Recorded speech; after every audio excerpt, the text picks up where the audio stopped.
कि अमेरिका और कुवैत और इजराइल और ईरान और बहरीन का युद्ध चरम सीमा पर पहुंच गया है। द युद्ध हैज ब्रोकन आउट। देखिए, युद्ध में थमने की कहीं गुंजाइश नहीं है। युद्ध एस्केलेट हुआ और युद्ध में ऐसी क्या बातें हुई है जो मैं आपको कह रहा हूँ, पूरे युद्ध के ब्रेकआउट के हालात बन गए और क्या कहानियां चल रही है, कौन किसकी ठुकाई कर रहा, कौन किसकी पिटाई कर रहा। अगर मैं ये कह रहा हूँ तो ट्रम्प की डील का क्या होगा और सारे डील का जो खेल है ये कैसे हमारे आंखों के सामने चरमरा रहा है। तो चलिए शुभारंभ करते हैं। देखिए, अमेरिका और इसराइल को लेके मैंने आपको एक पैटर्न बताया था। मैंने कहा यार मुझे लग रहा है कि एक छोटा छोटा अटैक अमेरिका रोज कर रहा है और इसराइल की कार्यशैली कार्य हिटिंग बैक को टेस्ट कर रहा है। देखिए, ईरान के पास कोई असला बारूद नया बनाने की क्षमता नहीं, जो है बचा कुचा उस पर खेल रहा है। कई बार एक स्ट्रेटजी होती है कि मैं देखता हूँ आपका असला बारूद कहाँ रखा है, कितना बचा है, आपके तिलों में तेल कितना बचा है, या मैं आपका असला बारूद खत्म कराना चाहता हूँ। यहां से ट्रम्प करे डील डील डील, आज कल परसों ये हो रही है, आधे घंटे में 1 घंटे में सब कुछ ठीक जा रहा है।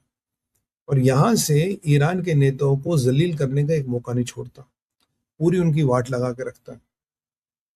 और जब ये कहानियां चलती हैं तो ट्रम्प साहब ने एक और खेल कर दिया। ट्रम्प साहब ने पिछले 5 दिनों से रोज कहीं ना कहीं अटैक करे। इस्फहान, बुशेर, इमाम खमेनी पोर्ट, बंदराबास, नेटन्स और कई सारे प्रोविंसों पर अटैक किया। पूरे length and breadth of Iran में हमला किया कि देखने को इनकी कहाँ कितनी मारक क्षमता है। ईरान ने जवाब दिया, पीछे अटैक हुआ तो परसों अटैक किया तो इनके रडार इंस्टॉलेशन सारे बर्बाद कर दिए। तो ईरान ने कुवैत पे जाके अटैक कर दिया।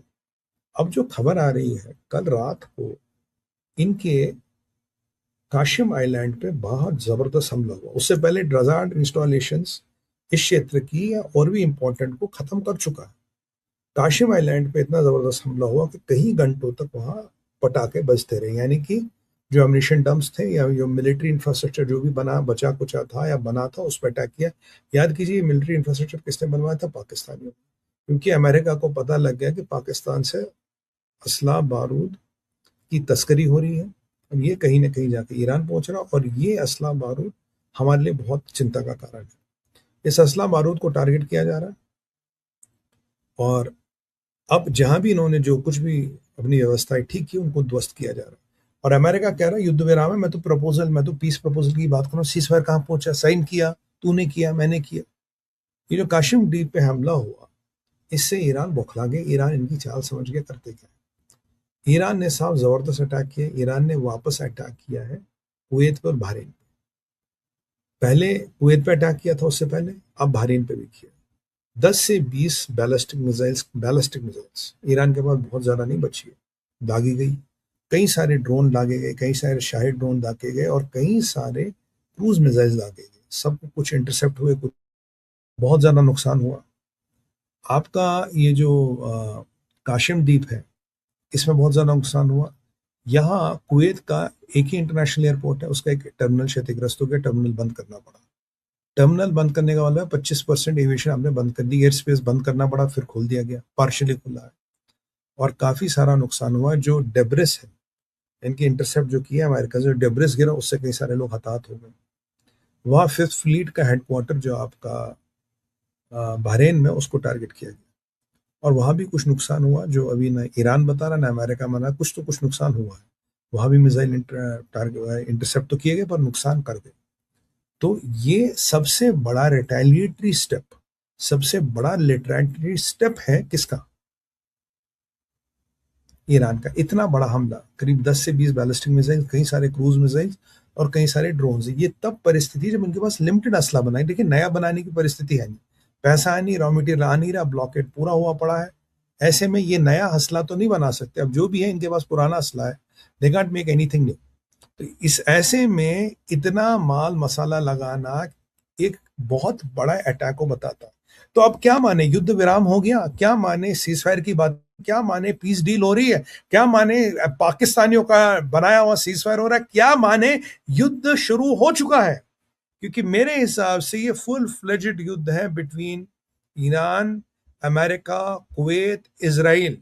मिडिल ईस्ट में 7 से 8 बड़े देश हैं, उनमें से दो देशों के ऊपर मिसाइलें, ड्रोनें और क्रूज बैलिस्टिक मिसाइलें चल रही। मिसाइलों के डेब्रिस से लोग जख्मी हो रहे हैं, सिविलियन एरियाज भी टारगेट किए गए हैं और जहां अमेरिका की बेसिस उनको टारगेट किया गया, अमेरिका और कुवैत या अमेरिका और बहरीन का जहां ऑयल में कुछ जॉइंट वेंचर टाइप उसको टारगेट किया गया।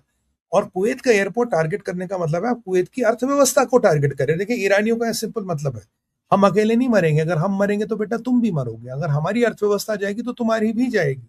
अर्थव्यवस्था को भी टारगेट किया गया। पूरा बहुत बड़ा विनाशकारी स्टेप है।